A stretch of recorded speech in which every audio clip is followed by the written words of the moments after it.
Assalamualaikum warahmatullahi wabarakatuh. Halo teman-teman semuanya. Perkenalkan, nama aku Aurel Olivia Zapitra dari 11 IPA 3. Perkenalkan, nama aku Meftul Khairia dari kelas 11 IPA 3. Perkenalkan, nama aku Diva Nisa Sabila dari kelas 11 IPA 3. Kita bertiga akan ngeresensi sebuah film yang pernah kita nonton.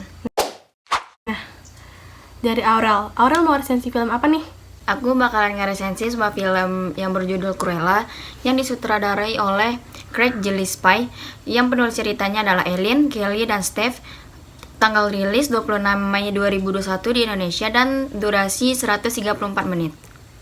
Kisah ini dimulai dengan masa kecil dari Estella yang hidup hanya berdua dengan ibunya. Mereka mempunyai kehidupan yang keras, namun Estella sangat menyayangi sang ibu. Estella pun digambarkan sebagai anak kecil yang berbeda dibandingkan anak seumurannya di sekolah. Ia terbilang nakal. Hal ini pun membuat Estella akhirnya dikeluarkan dari sekolahnya. Dia dan ibunya memilih pergi meninggalkan kota asalnya untuk menjalani kehidupan baru di London. Sebelum pergi ke London, ibu Estella pun sempat singgah ke tempat temannya untuk meminta bantuan agar bisa hidup dengan anaknya. Namun, karena suatu kejadian, ibu Estella tewas setelah didorong oleh 3 anjing dalam matian ke jurang. Estella kini seorang diri dan sebatang kara. Kemudian Estella bertemu dengan 2 penculik cilik, yaitu Jasper dan Horace, dan tumbuh dewasa bersama mereka. Bertahun kemudian, di tengah revolusi punk rock, penipu muda bernama Estella, seorang gadis yang cerdas dan kreatif, bertekad untuk meraih kesuksesan melalui rancangan-rancangan busananya. Suatu hari, talenta Estella menarik perhatian Baroness von Hellman, legenda mode yang anggun dan berkelas. Namun, pertemuan keduanya memicu rangkaian peristiwa dan kejutan yang akan membawa Estella menemukan sisi jahatnya. Dia berubah menjadi Cruella yang kejam dan pendendam. Kelebihan dari film ini sangat dipaparkan bagaimana fashion designer mengajarkan bagaimana menjalani hidup pada saat remaja tanpa orang tua, bangkit dari segala cobaan. Kekurangan dari film ini adalah kurang cocok untuk anak yang kurang dari 17 tahun, alur yang sangat panjang dadinya bertele-tele. Kesimpulan dari film ini adalah film ini sangat rekomendasi untuk orang yang umurnya 17 tahun, dan filmnya juga sangat menantang kita dalam persaingan baik fashion designer maupun usaha yang lain. Jadi aku sangat rekomendasiin bagi yang belum nonton film ini. Oke, baru saja kita lihat Aurel habis ngeresensi film yang berjudul Cruella. Next, ini bagian Mita. Mita mau ngeresensi film apa nih? Aku ngeresensi film Married with Senior. Oke, gimana sih alurnya? Check it out. Baiklah, saya akan meresensi film yang berjudul Married with Senior yang disutradarai oleh Engling Senggaran. Di film ini termasuk ke dalam film series yang berjumlah 8 episode. Kisahnya bermula dari 2 orang remaja yang bernama Mika dan Akasa. Yang keduanya merupakan siswa dan siswi dengan kepribadian berbanding terbalik. Mika adalah seorang siswi yang tidak pernah menaati peraturan dan sering menggunakan seragam sekolah unik dan melenceng. Sementara Angkasa ia sendiri merupakan senior dari Mika yang merupakan ketua OSIS di sekolahnya. Hal tersebut membuat Angkasa sering bertengkar dengan Mika karena harus menegur cara berpakaian Mika yang aneh dan tidak sesuai aturan. Keduanya dipersatukan karena adanya perjanjian antara 2 keluarga yang membuat Mika harus menikahi Angkasa, kakak kelasnya yang menyebalkan. Pernikahan muda yang tidak didasari cinta membawa keduanya ke dalam berbagai konflik. Masalah tersebut juga berpengaruh pada kehidupan teman-teman dekat Mika, yaitu Ratna, Satya, dan Firdan. Kedekatan yang mereka jalin dengan baik perlahan mulai berubah dan berujung pada saling menjatuhkan satu sama lain. Tak hanya itu, masalah semakin pelik ketika Angkasa harus lanjut kuliah ke London. Ia meninggalkan terlalu banyak pertanyaan dan ketidakpastian dalam hidup Mika, yang membuat Mika semakin dekat dengan teman kerjanya, yaitu Reno. Kelebihan dari film ini sangat menghibur. Akting pemainnya cewek yang sangat realistis. Kekurangan dari film ini adalah alur cerita datar, alur yang digunakan maju mundur. Jadi kesimpulan film series ini sangat direkomendasi untuk ditonton. Serial ini juga menyajikan pengembangan yang bagus, cocok ditonton untuk anak-anak yang sudah remaja. Next, sekarang bagian Diva. Diva bakalan ngeresensi film apa nih? Oke, di sini Diva bakalan ngeresensi film yang berjudul Sweet and Sour. Wah, kedengarannya sangat menarik. Gimana sih ceritanya? Yuk dengar penjelasannya. Check it out. Oke, di sini aku bakal ngeresensi film yang berjudul Sweet and Sour yang disutradarai oleh Lee Geo-beok yang berdurasi 102 menit dan dirilis pada tanggal 4 Juni 2021. Nah, para pemainnya di sini ada Jang Kyung, Choi So-bin, dan Crystal Jung. Sinopsis Sweet and Sour menceritakan kisah seorang pria yang bernama Jang Hyo yang ingin memiliki pekerjaan sekaligus cinta. Bergenre komedi, romantis, layar lebar ini mengangkat konflik hubungan cinta segitiga dengan emosi yang berbeda. Sweet and Sour mengisahkan cinta segitiga dari pasangan manis Jang Hyo dan Da-eun yang hubungannya berubah menjadi masam dengan tambahan boyong yang menawan. Film ini secara realistis menangkap rasa manis dari awal hubungan hingga bagaimana cinta kemudian bertransformasi seiring semakin berkembangnya jalinan pasangan tersebut. Momen lucu antara Jang Hyo dan Da-eun yang dengan cepat berkembang menjadi hubungan yang buruk. Keduanya terkoyak oleh pekerjaan, yaitu Da-eun bekerja sebagai perawat dan Jang Hyo bekerja sebagai karyawan kontrak yang dikirim ke perusahaan besar. Karena Jang Hyo dan Boyoung dengan cepat menjadi lebih dekat. Dalam film ini, penonton akan disungguhkan dengan tingkah kocak Kristal yang sangat bertolak belakang dengan kepribadiannya di dunia nyata. Dia sampai mendapat julukan Ice Princess dari beberapa penggemar karena jarang sering tersenyum.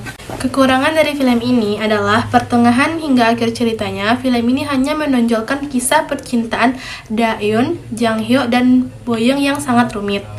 Terlepas dari itu, kelebihannya ending Sweet and Sour ini sangat memuaskan karena akhirnya Jang Hyo tidak bisa memiliki Jung Da-eun lagi. Begitupun sebaliknya. Oke, kesimpulan dari film ini adalah hidup itu tidak ada yang manis di awal saja. Hidup itu bakalan berada di fase-fase manis, pahit, dan juga asamnya. Jadi film ini direkomendasikan kepada teman-teman yang sedang berada di fase kasmaran. Wah, sama-sama udah kita denger ya beberapa resensi dari film yang udah kita nonton. Sekarang masuk ke dalam film yang kedua. Aurel mau resensi film apa nih? Aku bakalan ngeresensi film Texas Chainsaw Massacre. Texas Chainsaw Massacre yang dirilis pada tanggal 18 Februari 2022 yang didirektorin oleh David Blue Garcia, screenplay Chris Thomas Delphine, distribusi by Netflix, produser VD Alvarez, Alpet, dan Kim, produksi Legendary Entertainment, Exurban Teams, Good Universe, and Beth Harmon. Film ini bermula dari sekelompok pemuda yang mengunjungi Harlow, sebuah daerah minim penghuni di pinggiran kota Texas. Mereka berencana menetap bersama banyak orang lainnya dengan mengambil alih semua properti di sana. Dan Melody masuk ke sebuah panti asuhan tua yang sudah berdiri sejak 1975. Mereka terkejut jika tempat itu masih dihuni oleh seorang wanita tua bernama Ginny yang kemudian diusir karena semua properti di Harlow sudah diambil alih. Belum sempat menunjukkan bukti panti asuhan masih miliknya, Ginny mendadak terkena serangan jantung. Dibantu dua polisi, ia dibawa menuju ke arah rumah sakit yang juga ditemani anak asuh terakhirnya serta Ruth. Perjalanan Ginny tewas karena kehabisan napas. Situasi kian mencekam usai anak asuh tersebut membunuh dua polisi yang mengantar. Nyatanya ia adalah Laird, pembunuh berantai yang selama ini menjadi buronan. Sementara itu Ruth hidup dan meminta bantuan menggunakan telepon milik polisi karena ponselnya yang rusak akibat benturan yang sangat keras. Meski sudah berhasil didengar oleh penjaga toko, nyawanya tetap dihabisi oleh Leatherface. Leatherface kemudian menggeluti wajah ibu asuhnya yang dijadikan topeng untuk kemudian melakukan pembantaian di Harlow. Sebelum kematiannya, Ruth sempat mengirimkan pesan pada Melody bahwa Ginny sudah tewas. Merasa ada yang sangat janggal, Melody segera mengajak adiknya, Lila, untuk meninggalkan Harlow. Namun dihentikan oleh Richard, yang menganggap ia telah membunuh wanita itu secara tidak sengaja. Kunci mobil miliknya akan dikembalikan jika ia berhasil membuktikan hak atas panti asuhan. Lalu ia dan Dante yang sadar tidak memilikinya segera pergi menuju tempat tinggal wanita itu untuk mengambil surat akte. Melody berhasil menemukan surat itu tetapi terjebak karena Leatherface yang tiba-tiba datang. Sebelumnya, pria ini terlebih dahulu menghabisi Dante hingga tidak sadarkan diri. Kelebihan dari film ini adalah pengambilan gambar yang sangat bagus, terlihat seperti nyata. Bagi yang pecinta psikopat, film ini sangat bagus. Kekurangan dari film ini kurang worth it untuk anak-anak karena banyaknya bagian yang terlihat jelas pembunuhan. Simpulan dari film ini adalah, aku sangat rekomendasiin film ini karena sangat bagus untuk diambil pelajaran karena kita tidak boleh mempercayai seseorang.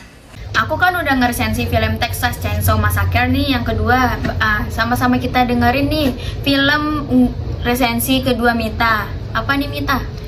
Aku akan ngeresensi film yang berjudul Kisah Tanah Jawa. Check it out! Kisah Tanah Jawa, genre horor, didasarkan dari kisah Tanah Jawa, Merapi karya Bonaventura Ginta. Sutradara Fauzan Rizal. Negara asal yaitu dari Indonesia.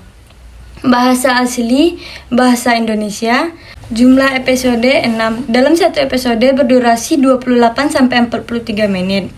Film ini menceritakan dua kisah orang sahabat yang bernama Andi dan Babon. Dalam misi ingin menemukan sahabatnya yang hilang pada suatu mendaki di Gunung Merapi yang bernama Rio. Pada saat mereka akan memulai pencarian, waktu itu bertepatan dengan bulan purnama, sehingga mereka pun tidak diperbolehkan untuk naik berdua, hanya diperbolehkan naik berlima oleh seorang pemandu gunung yang bernama Pak Suratno. Di tengah perjalanan, mereka pun merasakan banyak keanehan yang terjadi. Semakin tinggi mendaki, mereka semakin banyak yang menghantuinya. Mereka mulai merasa ada yang tidak beres dengan pemandunya tersebut. Andi memaksakan untuk melanjutkan perjalanannya sendiri, sedangkan 4 orang teman lainnya turun bersama Pak Darmo. Lalu Andi bertemu dengan arwah Rio yang sudah tenang menjadi pengantin Gunung Merapi. Akhirnya Andi pun sudah bisa mengikhlaskan kepergian Rio untuk selamanya. Dalam film ini dipaparkan bagaimana cara orang tua menyembunyikan kejahatan kepada anaknya, sehingga anaknya menjadi tumbal karena perbuatan mereka. Baiklah, aku merekomendasikan film ini kepada orang yang belum nonton karena film ini memaparkan bagaimana cara kerja ilmu hitam dalam kehidupan sehari-hari. Kali ini aku udah ngeresensi film Kisah Tanah Jawa. Next, Diva bakal ngeresensi film apa nih? Oke, di kali ini aku bakal ngeresensi film yang berjudul Eternals. Yuk simak. Check it out! Baiklah, di sini aku bakal ngeresensi film yang berjudul Eternals yang disutradarai oleh Chloe Zhao, produsernya yaitu Kevin Feige, dan didasarkan dari Eternals oleh Jack Kirby. Perusahaan produksinya yaitu Marvel Studios dan tanggal rilis pada 5 November 2021 di Amerika Serikat. Eternals merupakan ras alien abadi dari planet Olympia yang datang ke bumi ribuan tahun lalu untuk melindungi umat manusia dari alien predator yang dikenal sebagai Deviants. Setelah bertahun-tahun bebas dari ancaman Deviants, para Eternals akhirnya harus mendengar berita tentang kembalinya makhluk tersebut dari Celestials, sosok pencipta yang sebelumnya muncul di film Guardians of the Galaxy. Eternals merupakan sebuah kelompok yang kuat, kombinasi yang sempurna antara para pemikir dan pejuang. Ketika menghadapi sebuah ancaman, kekuatan mereka saling melengkapi satu sama lain. Akan tetapi, di luar itu, mereka terlihat seperti sebuah keluarga biasa yang saling mendukung satu sama lain, namun tetap memiliki perselisihan. Cerita dalam film ini juga mengangkat dua periode di waktu yang berbeda. Periode pertama yang berlatar di masa lampau, ketika para Eternals bekerja sebagai tim yang tangguh dan menjadi sebuah keluarga.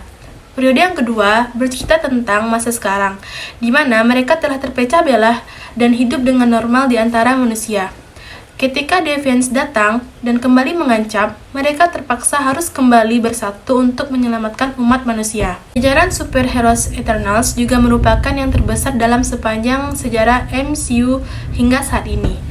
Eternals menghadirkan para superhero yang terdiri dari sederet bintang dari berbagai negara dengan karakteristik yang begitu beragam. Nah, keunggulan dari film ini adalah sisi naratifnya. Scientist yang menciptakan Eternals sendiri ingin merekrut sekelompok orang yang dapat berbaur di bumi, dan seperti yang kita ketahui, manusia di bumi terdiri dari berbagai macam masyarakat, di mana terdapat orang-orang yang terlihat berbeda dan datang dari segala usia. Kekurangan dari film ini yaitu mempunyai alur yang sangat rumit dan kita sangat susah untuk memahaminya. Jadi kita bertiga udah ngeresensi film-film yang udah pernah kita nonton. Jadi mana nih yang kalian tertarik pada film-film yang udah kita resensi? Komen di bawah ya. Terima kasih. Assalamualaikum.